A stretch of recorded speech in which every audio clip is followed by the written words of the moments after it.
Welcome to today's Explainer, where we're looking at finding the way, the states of the human soul. We're tackling this incredibly profound, honestly kind of beautiful philosophical dialogue about a problem pretty much all of us face.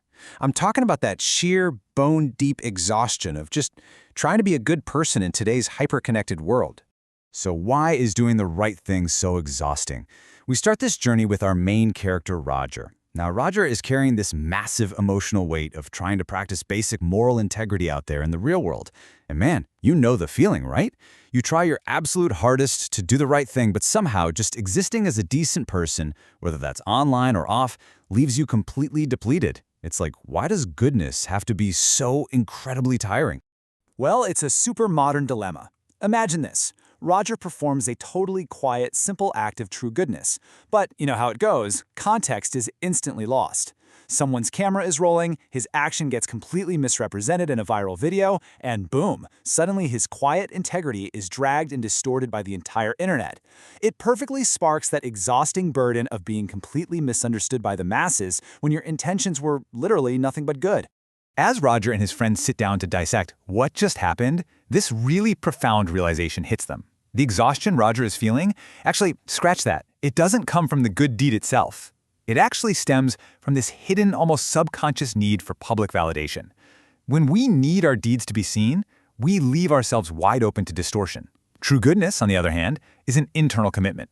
It exists entirely independently of whether a camera's rolling or, whether the internet approves of you today. They hit on this absolutely crucial idea. Maintaining one's principles is an internal commitment that must be renewed daily, regardless of whether anyone else is watching. Right? So ethical consistency isn't just some one-time performance you put on for an audience. As Roger figures out, it's a habitual, conscious discipline. You have to actually be willing to withstand being misunderstood. You got to renew those principles every single day, in the quiet moments, totally regardless of who's watching. Taking the crowd out of the equation, that is the absolute first step to curing moral exhaustion. Okay, moving into the next section, the ego as matter, ice, water, and vapor. In this story, this older, really wise mentor figure, known as Uncle, introduces this profound metaphor to explain our inner states. Another character, the nephew, breaks this long silence with a pretty spot-on observation. He says, "It feels like some people want to remain like ice, hard, distant, untouchable." And he points out that especially right now, in a time filled with so much noise and judgment and viral misunderstandings, people naturally just want to freeze up. They want to be hard, distant, and completely untouchable. Ant and Roger recognize the deeper truth behind that icy exterior. You see, the ego doesn't just harden to protect itself, it hardens to completely avoid the pain of feeling anything at all. It's a hardened state. Ant notes that people think if they melt, it's going to hurt. But Uncle points out the tragic irony here. When you're frozen and hard like ice, you actually just end up hurting yourself and others when you inevitably crash into them. So Uncle then explains the second state, which is water. Now, unlike the harsh collision of ice, water makes contact gently. It's a merging, flowing state.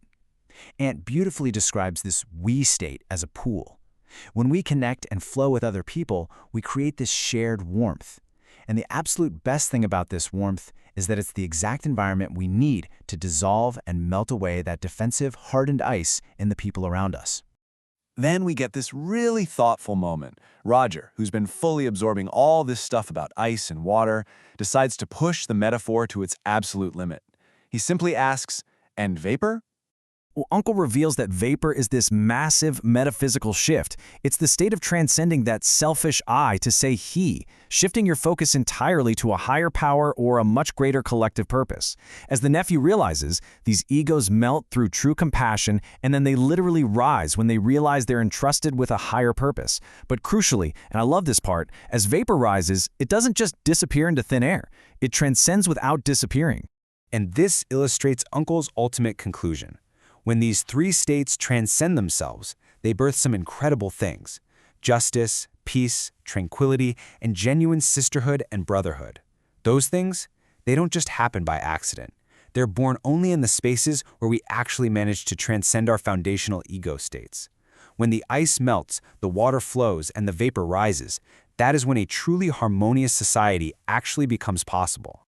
All right, bringing us to the next section, the daily practice, a renewed choice. The deep philosophical conversation wraps up, but as the characters return to their normal, everyday lives, everything has fundamentally shifted. And here is what it looks like to actually apply philosophy to real life. Am I ice, water, or vapor?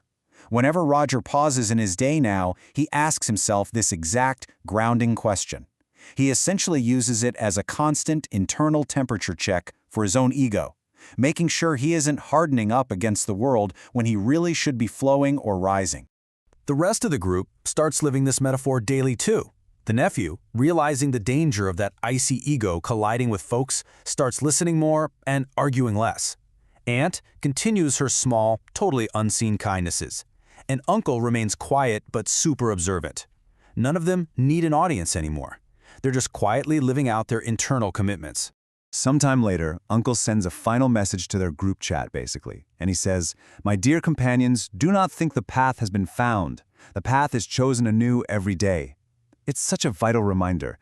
Practicing true goodness is never just a completed task. You don't just find the path and casually check it off your to-do list. It's something you have to actively choose to step onto every single day. He leaves them, and really he leaves us, with this incredibly satisfying, actionable advice for whenever that moral exhaustion creeps back in. Step 1. If you're ice, do not be afraid to melt. Step 2. If you're water, do not hesitate to unite. And Step 3. If you're vapor, do not forget what remains behind as you rise. It's just a beautiful way to stay grounded. With those final thoughts out there, Cycle 1 is complete. The path has been found from a firm place, but it quietly continues as a daily choice. Aunt reminds the group to simply keep walking. Because no one is saying the journey is over. They've found a solid starting place, for sure, but the journey itself, it's an ongoing, daily choice to keep walking that path of unseen goodness. But, of course, this leaves us with a pretty provocative question to chew on. What does a person do when, having found the path, they encounter the crowd? Finding that internal way is one thing, but how do you maintain your water or your vapor when you inevitably have to walk right back into the loud, chaotic, overwhelming noise of society, when the world tries its hardest to freeze you back into ice? I want you to think deeply about that today. Keep walking, keep choosing your path, and I'll catch you in the next explainer.